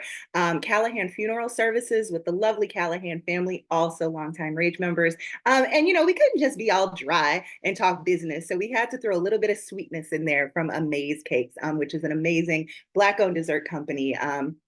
Just a little bit north of Englewood, but we still felt like it counted anyway. And her desserts were absolutely delicious. So good. So yes, good. yes. So if you want to jump on the 5 after 5 goodness, I mean, we had a scramble board and everything. It was like Soul Train, but like live. It was amazing. And if you would like to be a part of it, we really love showing off the businesses of Englewood, the Black-owned businesses of Englewood. So hit that QR code, put the bit.ly into the browser, make sure that you apply so that you can become part of the fun. And, I think our businesses and business owners, I don't know if there are any who are on the call tonight, I think they really do benefit from. I see a few of them. Yep. So if anybody wants to like shout out what it's like to be a 5 after 5 vendor real quick, feel free to come off mute and do that.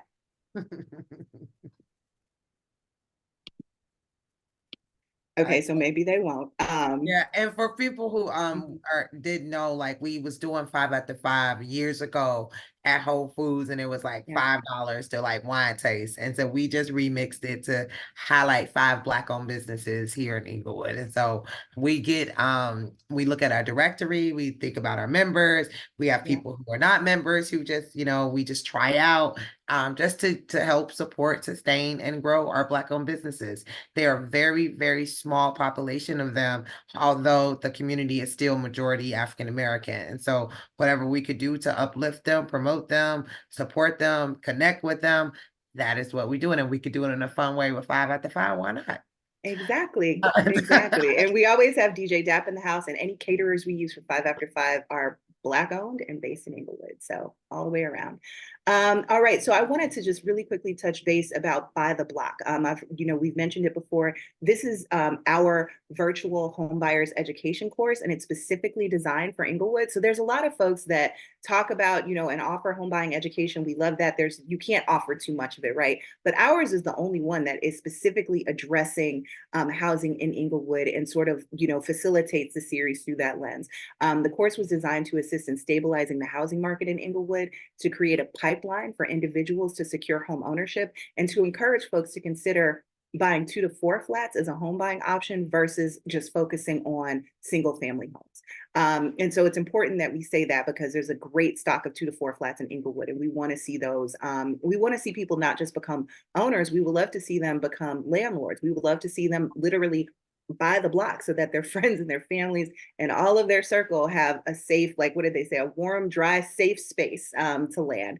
Buy the Block is facilitated by myself as well as Amber Henley from the Woodstock Institute. Love Amber, she's brilliant. And she also helps us out with a lot of data and analysis. This past cohort was our 10th one, which is a huge milestone. We had over 200 people registered. We had an uptick in participation, about 30 participants per session, which is up from 20 to 25 that we normally see. And our guest speakers, I'm not going to run through the whole list, but let me just say, our guest speakers this go around were incredible. And they're always really good. But this one in particular, everybody was just so knowledgeable and detailed with that knowledge. I have an entire folder of presentations. If you're part of like the re-up, or if you've registered for Buy the Block, you have access to this. If you're a R.A.G.E member, actually, I'm gonna just go ahead and say you have access to this. If you reach out to me, I will send you whatever it is that you want. So that's another motivator for becoming a R.A.G.E member, is that you get all of this education and information right to your inbox. Yeah, and I really love that. Thank you, Nikki. And many of the folks who actually speakers too are our members, because we have members who are realtors, we have members who are working in banks, we have people who join after they go to buy the block. So the network continues through that. And so probably when it warms up a little bit, we're thinking about a trolley tour, walking tour with all the buy the block participants. So of course, RAGE members will know about that as well. Yeah, and so we got a question from Diana, and she says, how Yeah. many people purchased a home? From this past cohort, it ended last week, so none. Just yet, we're gonna give them a little bit of time.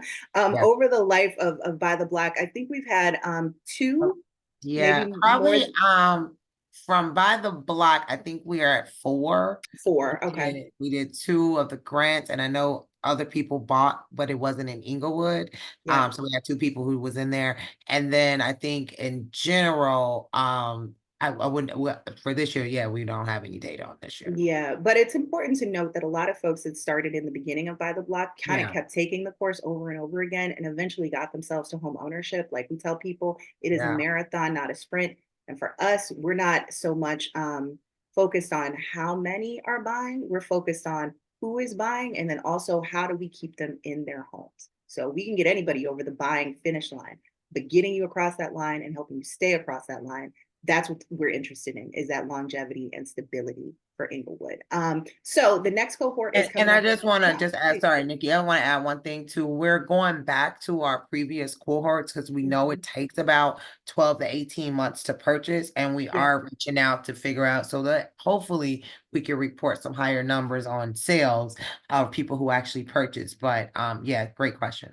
Yeah, and through this process, we have actually we're continuing to build the network that we have of amazing lenders and real estate agents and inspectors and attorneys and all the people that you have to put together to do an amazing real estate deal. We're fortunate and blessed that all of our members, that we have so many members that are experts in this field and are so generous in sharing their knowledge. And so we're also putting that together so that people can kind of shortcut some of what makes home buying such a long process, is being connected with really good people. So if you want to get some of that secret sauce, some of the magic for yourself, it is coming up beginning Monday, April the 22nd, and running every Monday from 4:30 to 6 until May 20th. And so, yeah, if you're a first-time home buyer, join us. It's free. It's 5 weeks. It's virtual. We always have a good time. You know, ragefies everything, and homebuyer education is no exception. So please join us. Yeah, because we it's gotta have awesome. a buy the block party. Absolutely, absolutely. And then finally, if you do participate in Buy the Block, you are eligible to apply for a $1,000 blacklining grant if you purchase your first property. So if you're a first-time home buyer who's purchasing property in Englewood and you've taken Buy the Block, you're eligible for a $1,000 Buy the Block home buyer grant. And if you're Black and a first-time home buyer who's buying property in Englewood, you are eligible to apply for a $1,000 blacklining grant. And we've given away a number of those. We would love nothing more than to come and stand in front of your house with a gigantic, obnoxious check. So please make our dreams come true. We'll be having fun doing that. Yes, we do. Thank you, Nikki. And if it's any questions, has RAGE created a list of home repair contractors and companies? Great question, Karen. Yeah, we are working on it, Karen. So thank you for that question. That is an ongoing process, and one that we take actually very, very seriously. Anyone and their mother can say, oh, I know how to fix this, or I'm an expert at fixing that. But until we see that work and see it road tested and on the ground, we see how you interact with your people, how you do that work. Are you on your timeline, your budget, all of that? We don't want to recommend anybody who we cannot 100% stand behind and say, yes, this person is RAGE vetted. So the short answer is yes, we're working on it. Longer answer is we are taking our time. We are measuring twice and cutting once. Yeah, and we've had the opportunity, I think, even being a part of the Chicago Neighborhood Recovery Program, of really working in syncly with the developers from the Chicago Rebuild Program, who has to be vetted quite a bit because it's working through the city. And so some of those developers are working within Englewood. And so we're building some relationships with them, working on even convening them. But we do have a resource list, but like you said, we haven't vetted those. We've just kind of like opened it up, like, hey, if you do this, be this list, but these are not vetted necessary resources or recommendations. And we would like to have some that are actually vetted. And I'll go through this really quickly. This is some of our members have seen this before, but some of the work for folks who don't know is a collaboration with the city of Chicago, the Chicago Neighborhood Recovery Program. And so these are just some of the stats that we've gleaned like from last year from our work, and also some of the things that we saw, some of the trends. I won't go into complete detail on these, but it just gives you just an idea of, kind of like some of the things that we're doing around when you see our community surveyors out looking at the vacant properties, talking to neighbors. A lot of folks have joined after interacting with our community surveyors. And I don't know if Tanya Lee is on, but I definitely want to say, for folks who don't know, this was called the Micro Market Recovery Program. So it just was recently changed to the Chicago Neighborhood Recovery Program. So you will see us probably referring to that. But at the end of the day, the goals are really to kind of stabilize not only the vacant properties that are here, but also the homeowners that are also on the blocks as well. And so as Karen said, asked about the repairs, somebody else called us about repairs.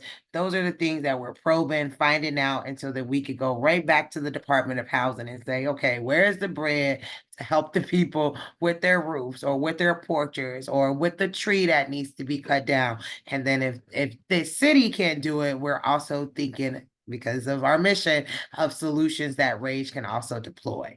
One of the good things we like about partnering with Rebuilding Together to do Rebuild Day is just learning like some of how their process is, and also sharing that out to seniors as well, because that's also an opportunity to get, kind of in-kind support for repairs. And then these are just some of the goals, of course, is to minimize the cost of home ownership.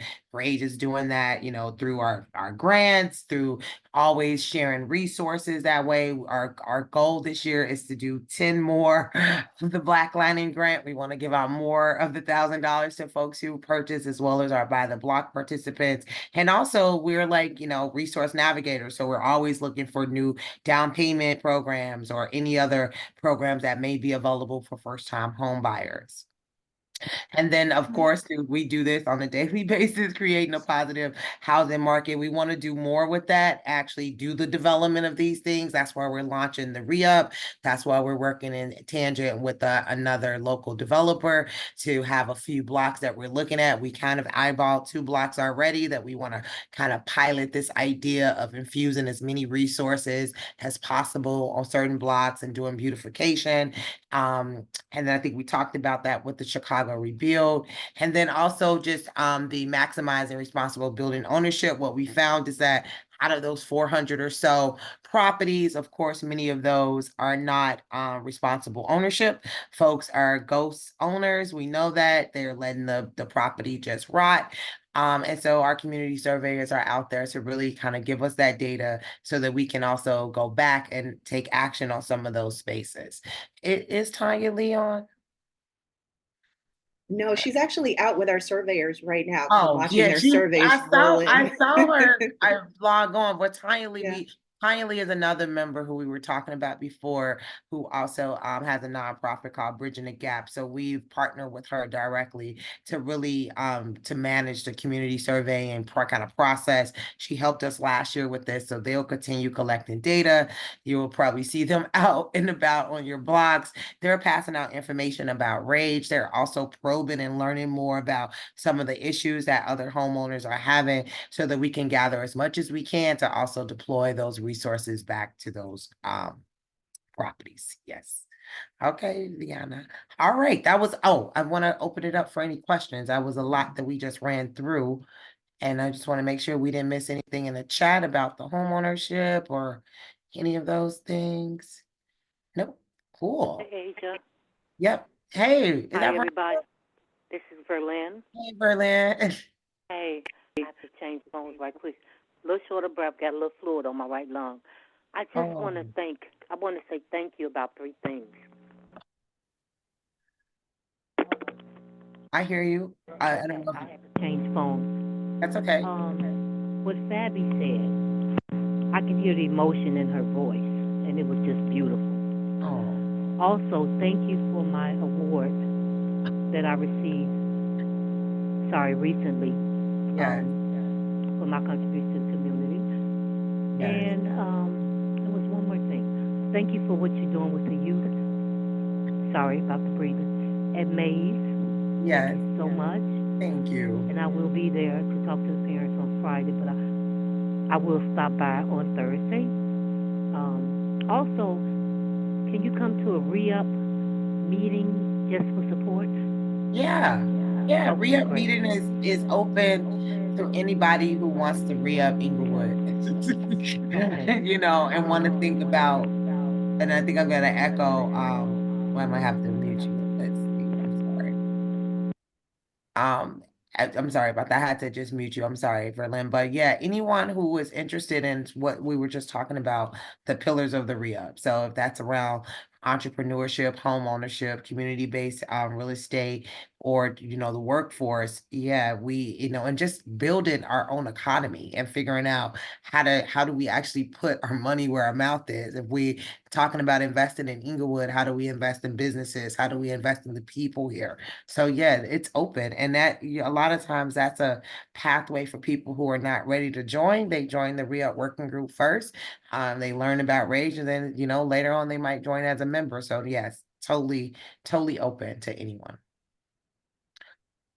And thank you, Verlin. I know we had to mute you, but I don't know if you had any other comments, but I'm gonna let you take it easy as well.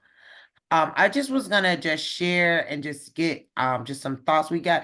I don't know if you guys have seen that they were talking about closing a lot of the dollar stores within the of course within the African American communities, because we're probably the ones with the majority of the dollar stores. And then it was some recent news about the sit down restaurants, and then it was a great article from E.G. Woods, a great story about their hub that's opening.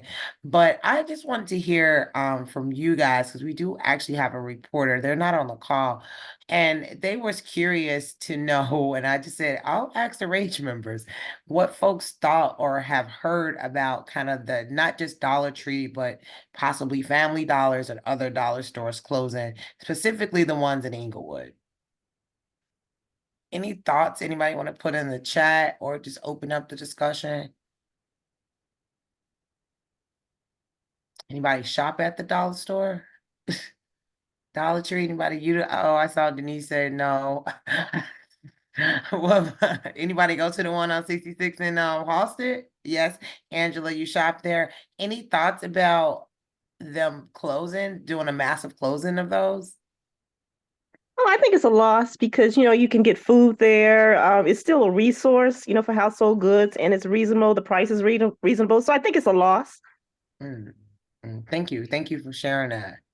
Anyone else?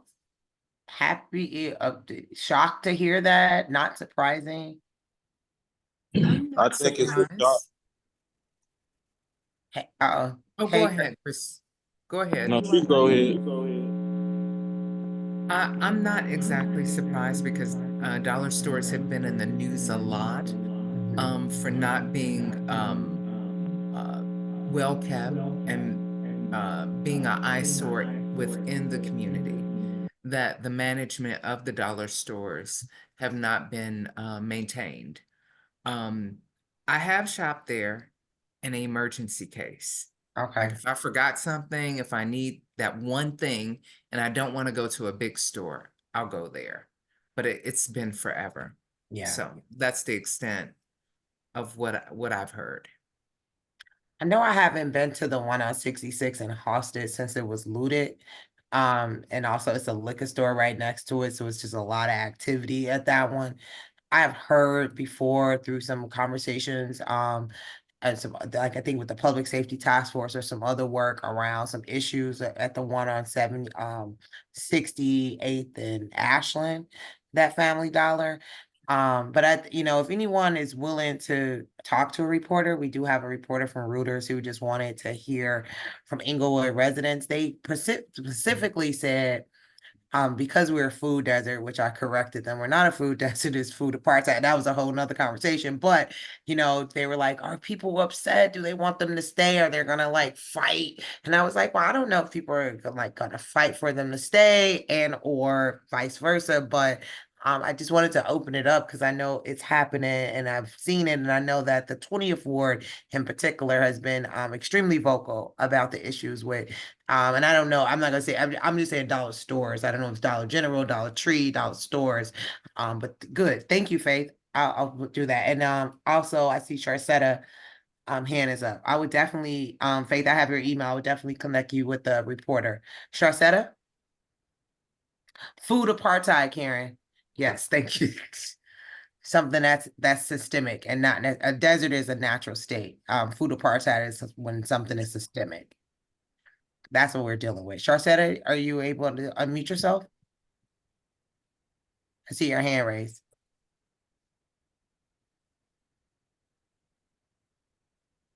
Any other thoughts about dollar stores, massive dollar stores closing? I mean, I'm seeing more of a trend just in corporations in general, leaving a lot of urban communities overall.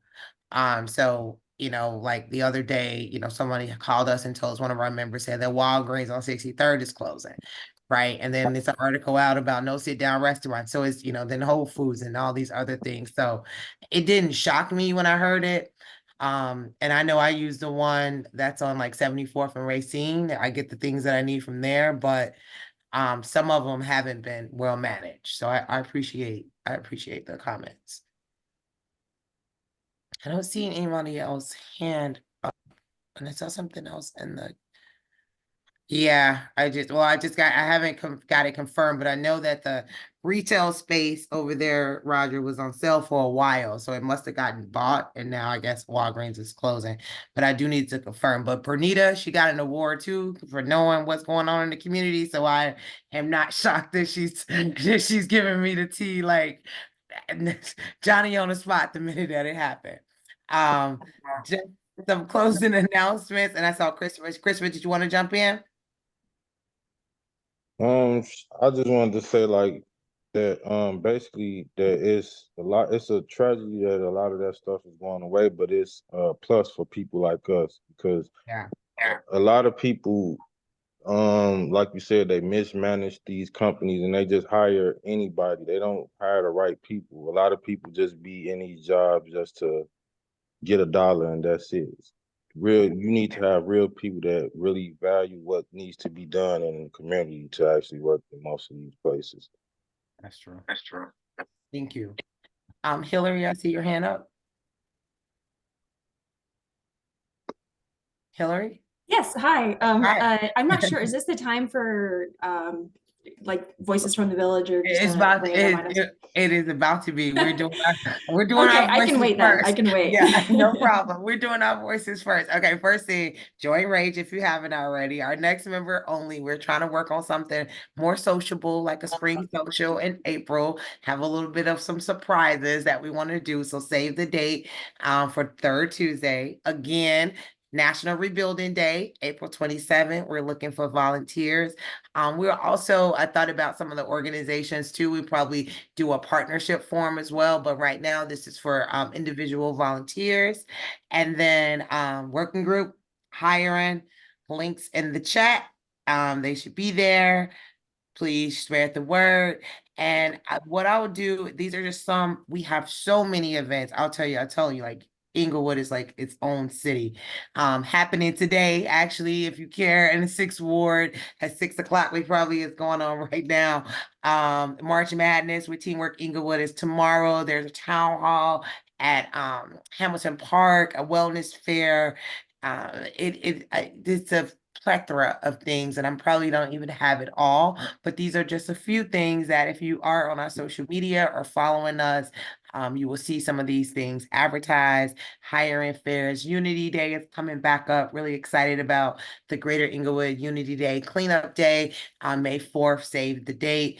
Both Sonia and I, as well as Felicia and Cecile of the Chamber, will be at a Women's Day Summit at Marie Wesley on a panel. Can't wait to do that on Good Friday.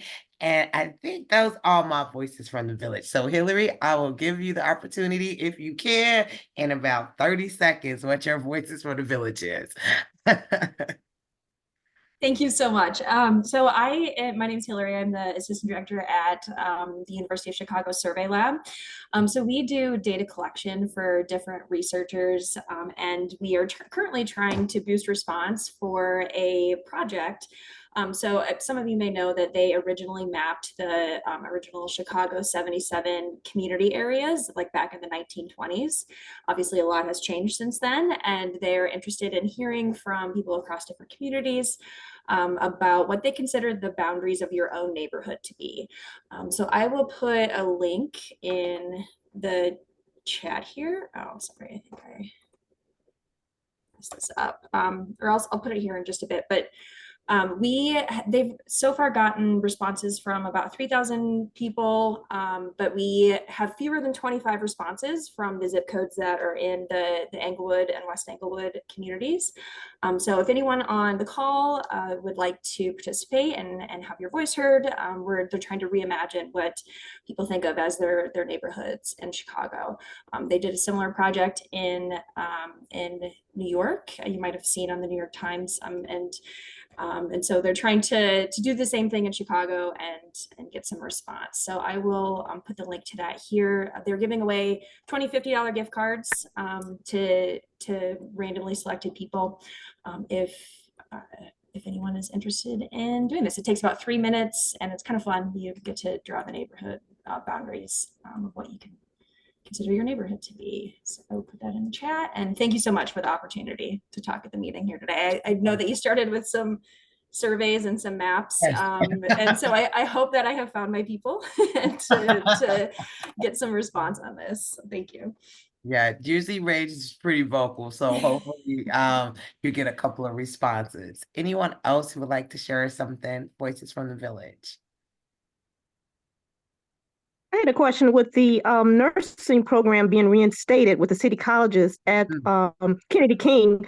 How would that affect the community? Would there be more traffic? Should that boom the business for that nursing program that they announced? That's a great question. I'm not sure of the impact that would have. I do know that it was a program like that at KKC before and it got eliminated. So I'm actually happy to see it come back. We've been in contact with some of the folks in the Center for the Arts Department, and it is some changes around parking, around the way just in general logistically how Kennedy King is. But I mean, they have parking lots, so I couldn't see it impacting it too much. But that's a great question. I sit on the neighborhood advisory board, and so I could definitely pose that question to the group. Okay. Yep. I see Roger hand up. Hi, yes, Roger Engelman, Bright Community Services. We and a bunch of other organizations are co-hosting a very, very large Englewood Job Fair and Employment Resource Fair, which is going to be on Thursday, April 11th at Hamilton Park Cultural Center. From 12:30 to 3:30. There's going to be electronic flyers out within the next few days, paper flyers out next week. We're going to have a lot of employers, but also employment and career resources ranging from training and placement organizations to college to entrepreneurship. So please keep it in your calendar and we'll have a lot more information out in the next few weeks. Yes. And Roger, you have to send the information to joinrage@gmail.com. My old email address, I cannot keep up with it. Nikki, and then I say Rogelio after that. Go ahead, Nikki.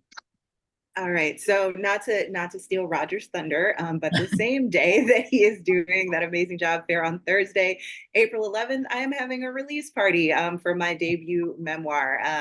Thank you. It actually drops the Tuesday before, April the 9th, and so I'm going to drop a link in the chat. I'm also teaching a writing workshop on April 13th, just east of here at Greater Grand Crossing Library. So I will drop my email as well as the link to the book. And if you'd like more information, I'd love your support. Thank you. Yes, and we want to have her books on deck at the spring social for members only. We got to just check. I didn't see Rick on here, but we're going to check with Rick and see if we can do our membership only meeting at the Hidden Gem back again. So I'm excited about that. Thank you, Nikki, for sharing. Rogelio? Hello, Hi. my name is Rogelio Cadena. This is Claudia and Sorena. We're a husband, we're a husband and wife architecture practice called Resolver Studio. We're based in the south side of Chicago, and I'm also a design professor at IIT. I just wanted to briefly mention that we recently purchased 2 lots on Garfield Boulevard. These lots have been purchased through the Cook County Land Bank in hopes of developing community open space. So we recently closed and are seeking ideas of how Englewood residents and organizers might want to see this space used. So we'd love to work with any and all residents who are interested. And if you have any other ideas and interests that you'd like to shape into reality in the space, we'd love to get in touch with you. Our email is resolverstudio@gmail.com, and I can put it in the chat. Please put it in the chat. And do you mind me asking where on the boulevard? Like where are you like close to? Yeah. It's the address is 1825 West Garfield Boulevard. Okay. It's fronting the Basil School. Yep. Yeah. I know Right on. exactly what I said. Yep. Yeah, we used to do our meetings over there sometimes at the church. Our member had the church over there, Oh, great. right across the street. Anyone else? Did anyone else have their hand up? Oh, forgot to mention we're trying to. Okay, I see the Hillary response. Thank you, Rogelio. Yes, Miss Dyer. April 11th also. The Englewood CAC is partnering with Englewood STEM High School to host a resource fair, 12 to 4. It is a non-student day in school, and it's parent-teacher conference as well as LSC lectures, but it is also open to the community. Yes. Okay, and I know we want to be there, so we're planning so we can work with you. I know you and Samaya has been in communication, right, Denise? Yes. Okay, cool. Yeah, we want to make sure we have a table there. Anyone else with any other great voices from the village? And I think we are right at 6:30, believe it or not. Y'all sat here with us for 2 hours. Congratulations to everybody for that. Any other voices from the village? Just want to be sure. Don't want to not lose it. Okay, cool. So our next meeting right now, we're working, actually, we might be at Hamilton Park. We're going to go back to Hamilton Park. I know some of my former CAC, my PAC members will love that for our next in-person village meeting. Normally, if we do in person, it will probably be a little bit later than 4:30. So that time and location will be shared with everyone very soon. Again, if you need to reach out to us, our email is here, our phone number is here. I think everybody put their information within the chat, their emails. Me, if you have any questions around the 59th and Racine project in terms of tenant ideas, you can definitely hit me up. The re-up or anything regarding our programming, make sure you hit up Nikki. If you're a member, not sure how to make your dues go automatically or want to know when your dues is, that will be Samaya. Sharing information to us so that Brittany can share it out to the world is at joinrage@gmail.com. We have a bucket full of flyers that we keep up in real time. We also put it on our calendar. So please share any resources, opportunities, meetings, and events that you see are relevant for residents here in the community. I saw one last hand up, but we are at time. Anthony, did you have voices from the village that you wanted to share? And I see Samsung hand raises up as well. Samsung, you don't have a name here. How's that? Do we? Go ahead, Anthony. Yeah. So I got on late, but I want to ask you a question. Yep. On the Norfolk Southern, where they got that 84 acres of land. Yep. I know that your organization was involved in some way with that. Trying to but fight. Did anybody consider the fact that they maybe didn't clean up the foundations under the ground, and that they're building up the ground on contaminated ground? I have not followed that trail, but I do know a gentleman who's still doing work here in Englewood called John Paul Jones have been following that trail with the group that they call Sustainable Englewood. They actually just recently did a tour with them. I was getting emails about a tour with I'm sorry, I just lost you. I lost your voice. Okay, maybe I don't know if my sound is going out or not. But maybe we could talk offline about that, Anthony. But I wouldn't be shocked if it's not contaminated soil. And what they wanted to do is a freight yard. And so I'm not sure what type of environmental testing was happening, but we could talk offline about that. Sam, I'm just gonna say Samsung, who have your hand raised. You have your video on, but we can't see you, but your hand is raised. I don't know if that was an accident or not. Okay. Think that might have been an accident. All right. Thank you all. I appreciate all the speakers that was here. Thank you for sticking with us through this whole village meeting. We're excited to be in person in May. We will send out a recap with a lot of the things that we share. Please spread the word about us hiring, any of the events happening, sharing with your neighbors, share R.A.G.E with your neighbors. Consider joining if you haven't already. And we look forward to seeing our members next month and seeing the general public back in May. Have a good night and eat well tonight. Eat well tonight. I would say that. Have a good night. And again, happy Women's History Month to all the fierce ladies out there. Good night, everybody. Good night, everybody. Good night, everyone. everyone. Shout out Thanks the for hanging ladies, with us. all the women. Thank you. Shout out to the women. Shout out to the women. Thank you. Amen. All right. Good night, Have a good everyone. one.